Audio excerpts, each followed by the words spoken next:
I think debate is a tool with a lot of potential. It's a way for both sides with conflicting ideas to discuss between each other their perspectives. Sadly, though, our media has made some disgustingly awful debate. Let me explain. Number one, fake facts. I'm getting the more well known one out of the way first. Fake facts are easily to spread to online, and if you form an argument based off of false information, you're off to a terrible start with trying to convince people, or maybe trying to figure out where you yourself come down on an issue. Other than fake news, there's also those half truths out there. Sometimes people make claims that are truly factual but still manage to skew the truth. This can happen in multiple ways, such as cherry picking data that they show or misinterpreting statistical data. Number two, algorithm bias. For a long time, I was aware that sites like YouTube would use my watch history to determine what content to recommend. To my memory, it didn't occur to me that this could be a problem for debate. But once I had it pointed out to me, it made sense. Some say, say someone watches Fox News on YouTube. In this example, the algorithm is going to send more right-wing content their way, regardless of whether that right-wing content has valid reasoning or not. Then they're watching more videos from Republicans, and the algorithm isn't showing left-wing content to contest what they're seeing. I took notice even before YouTube censored the dislike count that videos typically have more likes than dislikes, regardless of what side of the debate that video takes. And even though YouTube has hidden the dislike count to viewers, you can still observe this phenomenon even today in comment sections. Say you look up a video that is against increasing the minimum wage. You can go down to the comments section and see a lot of people agreeing with the stance of the video. Whoa, that's a lot of people against the minimum wage increase. Someone who isn't familiar with the internet might think if you then look up a video that advocates a minimum wage increase, that video's comment section is going to have so much ridicule. But no, instead, you have a bunch of people saying that, yeah, we should increase the minimum wage. Between selective algorithm feeds and comment sections filled with yes men who don't know they are yes men, it can become way too easy for YouTube to put you in a camp of people that affirm whichever stance you take. In such a scenario, you're immersed in a perspective that your side of the argument is so obviously correct, while little do you know that your opponents are thinking the same way about their perspective. For casual stuff like watching a video game playthrough, this algorithm works, but for debate, this algorithm is horrible. Sometimes the debate topic is on something that is important and there is a right and wrong side. And those who are objectively wrong on the matter might suffer because of an algorithm they don't know is deceiving them. And I'm aware there are some debates that can have more than one effective answer, but even for those sorts of disputes, it can still be important to know what the other side is saying so you can make an educated decision. But with an algorithm, a poorly managed search history steers the user away from truth. You could work around this by deliberately watching some content from the other perspective, but keep in mind that this is not what people do. Some people are just lazy, especially when it comes to their time on social media. While I consider it to be a user's responsibility to utilize the website appropriately, this doesn't excuse the social media company from being a stumbling block to these people. Besides, even for those who try to hear both sides of an argument, deliberate exposure to opposing views might not be a desirable solution because of my next criticism. Number 3, algorithm support. When you watch a video, it makes the video appear a little bit more in other people's feeds. This means that if you watch a video, you're supporting the channel that made the video, even if you oppose what they're saying. This is one of my highest criticisms of YouTube. I want to understand why people think different ways on topics, including on topics that I've already made up my mind on. It gives me assurance of my stance in something because I believe it even after hearing about why some people disagree with my stance. It also allows me to be better equipped should I come across one of these people in real life. But with how easy it is to support someone's content in a social media algorithm, there's a dilemma. You could not watch the video and remain ignorant of the other side's argumentation, Or you could watch the video and, in doing so, support something that you don't agree with. And I understand that there are other ways to learn about what the opposing side argues about, but I think the problem there is that that's a bit more difficult. I recognize that the internet has made uh, the obtainment of information easier, and I think it's kind of disappointing that we have such a advanced piece of technology for conveying information and then having this sort of moral conviction barrier. Number 4, oversaturation. It's too easy for videos on apologetics to swamp your content feed on a website that's designed to be addictive. I think sometimes it's so overwhelming to constantly be thinking about a debate topic. It helps to breathe mentally, to get some space between oneself and the topic. You can still use social media in moderation, but it's still easy to bite off more than you can chew. I remember earlier this decade when there was so much controversy over COVID. I particularly remember the strife regarding the COVID vaccine. I would say that I felt sicker from the left and right bashing each other than I felt sick from the virus itself. Around the end of 2021, I stopped watching YouTube for a while and I felt better. I finally got some space between me and the pandemic. Oversaturation is one of the reasons that I turn my comments sections off in some of my videos. Even though it's not likely I get comments with how small my channel currently is, I don't want the comment section to be overstimulating my viewers. Number 5, verbal jabs. The 2020 presidential election was the first time that I voted. I was finally old enough to vote, and I wanted to see what policies the candidates stood for. There was also an upcoming debate between Donald Trump and Joe Biden. I remember eagerly awaiting the debate so I could hear some of the arguments for why these guys think the way they do. But what I got instead was... Turns out these two would just squander the event on interrupting each other and talking, "Look what I did," and "My opponent is awful." The portion of the debate I saw was disappointingly lacking in structure and substance. But this anecdote isn't the only instance of verbal jabs. American politics structure so much of their propaganda with short advertisements. When a presidential or midterm year rolls around, people pitch signs up at their yards and YouTube pumps out the ads. What do these signs read? Pretty much just vote for person X. But I ask myself in a non-rhetorical way, why? Why should I vote for person X?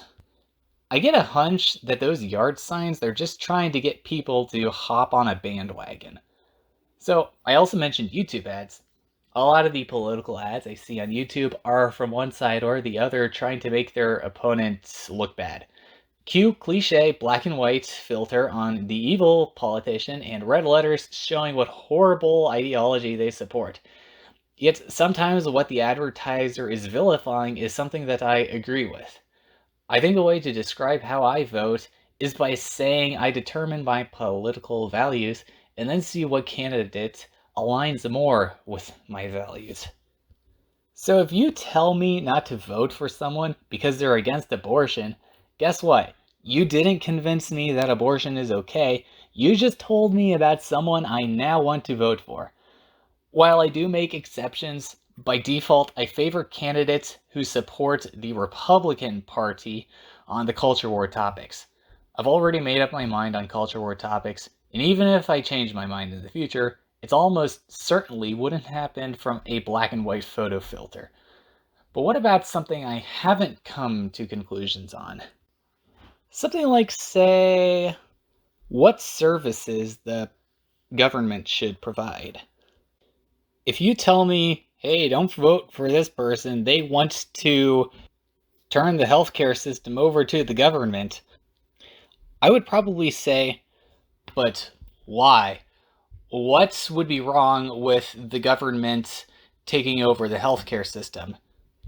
You might be right that that is the non-ideal action to take, but I don't want you to just say action X and then not tell me why action X is bad.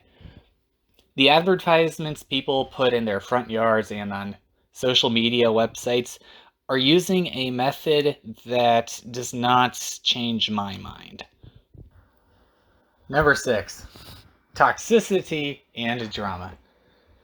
I've seen multiple times some COVID vaccine propaganda where people are flexing their arm with the band-aid on it, portraying these people who get the vaccine as strong.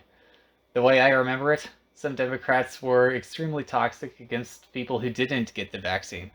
Don Lemon even advocated shaming people who didn't get vaccinated. The way I remember it, the COVID vaccine was an extremely heated topic in 2021, more so than other political topics. But I think what I've said about toxicity and drama is also true for American politics and culture at large. To me, it seems that both Democrats and Republicans tell a narrative that there's a showdown, that they're on the good side and must rally behind their fellow Americans to defend freedom and to stop the corruption of the other party from taking over the country and driving the good form of America to extinction. Before I elaborate, I would say that I somewhat agree with this narrative. I don't want to see the left make more progress than they already have in this culture war. But I also think this narrative does some damage in that Republicans sometimes see leftists as a threat to destroy instead of a threat to convince.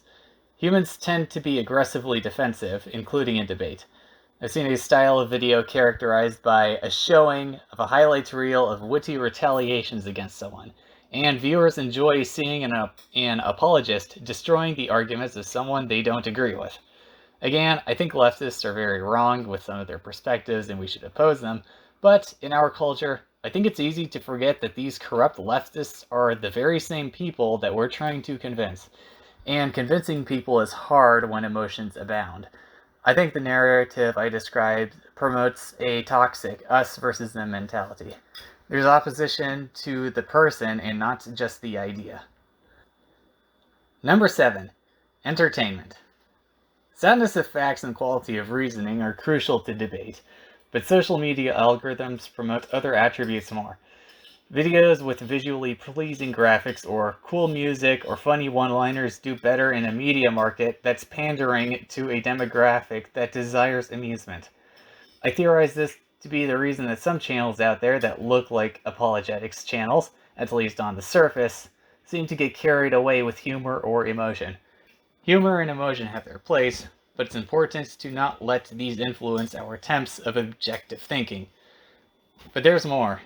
I would argue that humor and emotion not only cloud objective thinking, but also replaces it. In the midst of the sort of polarization that has happened with the media, there are some channels out there that make satirical videos as apologetic videos. Sometimes these videos can have valid argumentation in them, but they can also get their priorities wrong. A satire video for the humor factor might portray its opposition with an over-exaggerated analogy and consequently make a straw man. Take, for example, the Babylon's Bee videos depicting if women had the same rights as guns. In that video, people would freak out from seeing a woman in public the same way they would freak out if they saw a gun in public. I'm against at least some of what feminists believe, but I don't want to defend my valid conclusions with fallacious arguments. Is this what a feminist means if she says that she wants women to have the same rights as guns? No, she's only using one area of parallel to guns. It does not mean that a feminist thinks that we should treat women in every way that we treat guns. Also consider what this does to potential feminists watching. A feminist might interpret this as a derogatory video. And if you're trying to convince somebody, it is ineffective if you are at the same time putting that person in a bad mood. Yet these satire videos and other types of videos are popular for apologetic YouTube channels. One might ask the question, why? My theory is this. Remember what I said about algorithm bias? About viewers getting recommended channels that agree with them? Well, I think this algorithm bias also means that YouTube channels get viewers that agree with them. This means YouTube channels are more incentivized to make content that appeals to an audience that is already convinced. They're incentivized to appeal to the audience that is already there. And it's hard for them to, if they continue to appeal to their already existing audience, it's hard for them to appeal to other people that think elsewise. Also, I find that if your viewers already agree with you, then they tend to look at the arguments that you use with less scrutiny. You could give perhaps even a half-baked argument to people that already agree with you, but when those same people hear an argument from the opposing side, that is when they decide to become more skeptical about the argument that they're hearing. They are setting the bar higher. But now, what are the takeaways of this video? For the general public, I would say people should think more critically about what the news is telling them. Even if their perspective is correct, they will have a harder time trying to convince others if they use fallacious arguments. I encourage you, think about what you would say if someone asked you why you think in a particular way. What are some sorts of reasoning out there that can stand up to the skeptical scrutiny of those who don't think likewise? You also don't need to agree with every argument for an idea that you have. An argument can be wrong even if its conclusion is correct. I also advocate a change in the way that YouTube channels handle apologetics. The bigger a channel is, the more influence they have compared to a single individual. That sounds like an amazing position to be in, but it's also one to handle with immense responsibility. People in such positions make content that gets displayed to thousands or even millions of people. If I were in a position like that, I would not want to be that guy who messes up by telling a lie, even if most of my viewers would never find out. What I'm saying about responsible content production also applies to news channels. I find a considerable portion of the content on news channels to be editorial.